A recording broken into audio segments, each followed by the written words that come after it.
à la parution du rapport de Levoy, un débat s'est ouvert avec certaines organisations syndicales et le gouvernement autour de la mise en place d'un âge de référence dans le nouveau système de retraite. Le haut-commissaire aux retraites propose dans son rapport que l'âge de référence soit de 64 ans.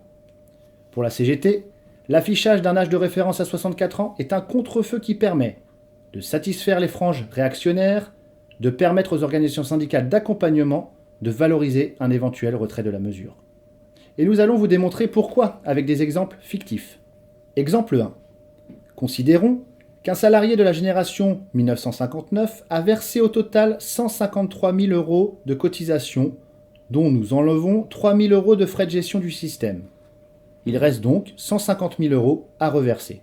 L'espérance de vie pour la génération 1959 est de 79 ans, donc 15 ans après l'âge de référence de 64 ans. Le salarié décide de partir en retraite à 64 ans. Il faut donc diviser 150 000 €, les cotisations restantes, par 15, nombre d'années entre l'âge de départ et l'espérance de vie, ce qui nous donne une pension annuelle de 10 000 €.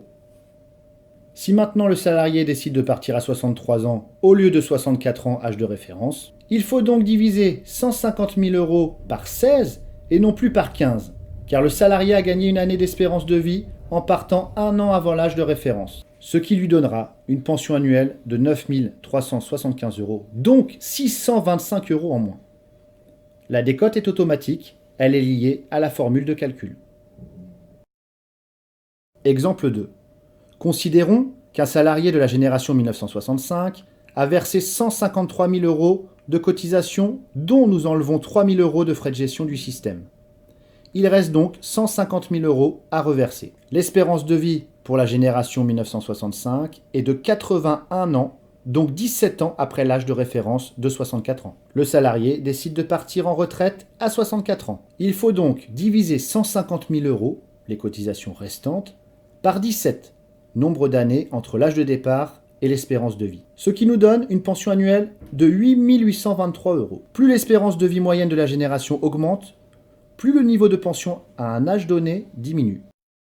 Si maintenant le salarié décide de partir à 63 ans au lieu de 64 ans, âge de référence, il faut donc diviser 150 000 € par 18 et non plus par 17, car le salarié a gagné une année d'espérance de vie en partant un an avant l'âge de référence, ce qui lui donnera une pension annuelle de 8 333 €, donc 490 € en moins. Là encore, qu'il y ait ou non l'affichage d'un âge pivot, la pension sera inférieure. Comme le démontrent les exemples fictifs, l'affichage d'un âge pivot n'est qu'un écran de fumée et son retrait n'en effacera pas les effets. Car c'est bien l'espérance de vie et l'âge de départ du salarié qui influent sur le niveau de pension. Dans un système qui n'est pas par annuité, il ne suffirait donc pas de retirer la mention de l'âge pivot pour améliorer les droits.